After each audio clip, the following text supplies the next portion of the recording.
యుద్ధంలో combat zone అట్లాగే buffer zone అంటారు. బఫర్ జోన్ అంటే అక్కడ మాత్రం దాడులు చేసుకోకూడదు. అలాగే కంబ్యాట్ జోన్ అంటే యుద్ధపు ప్రదేశం. ఫ్రాన్స్ అనేటువంటిది ఉక్రెయిన్కి వెళ్ళి కూర్చుంది. ఫ్రాన్స్ సైన్యం అక్కడికి వెళ్ళి కూర్చుంది. అది యుద్ధం కోసం వెళ్ళలేదు, ఉక్రెయిన్ సైన్యానికి శిక్షణ ఇవ్వడానికి. అందరూ అదే అనుకున్నారు.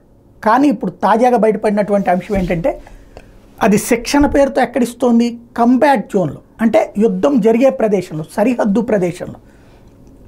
అంటే ఇప్పుడు గనక ఇది రష్యా మిస్సైల్స్ వాడితే ఫ్రాన్స్ సైన్యానికి కూడా తగులుతుంది. ఫ్రాన్స్ సైన్యం చచ్చిపోయినా ఆశ్చర్యపోనక్కలేదు. అప్పుడు అదిగో మా మీద దాడి చేస్తున్నారు కాబట్టి యూరోపియన్ యూనియన్ రావాలా, నాటో రావాలని చెప్పేటందుకోసం ఈ డ్రామా ఆడుతుంది ఫ్రాన్స్ అన్నటువంటిది ఇక్కడ కీలకమైనటువంటిది.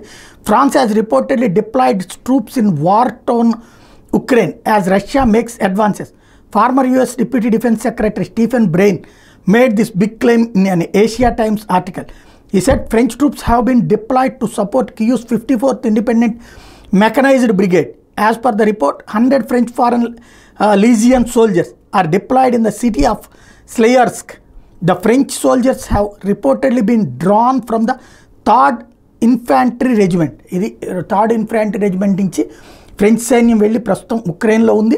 ఎస్పెషల్లీ దానికి ఒక ప్రదేశాన్ని అయితే అప్పగించారు. దాన్ని కాపాడేటటువంటి బాధ్యతని స్లెవెన్కాని, అది గనక స్లెవాన్స్క్ని, అది గనక అక్కడ ఆ ఇష్యూలో ఏదైనా గొడవ జరిగితే పెను ప్రమాదం లేదా పెను యుద్ధానికి దారితీసే పరిస్థితుంది.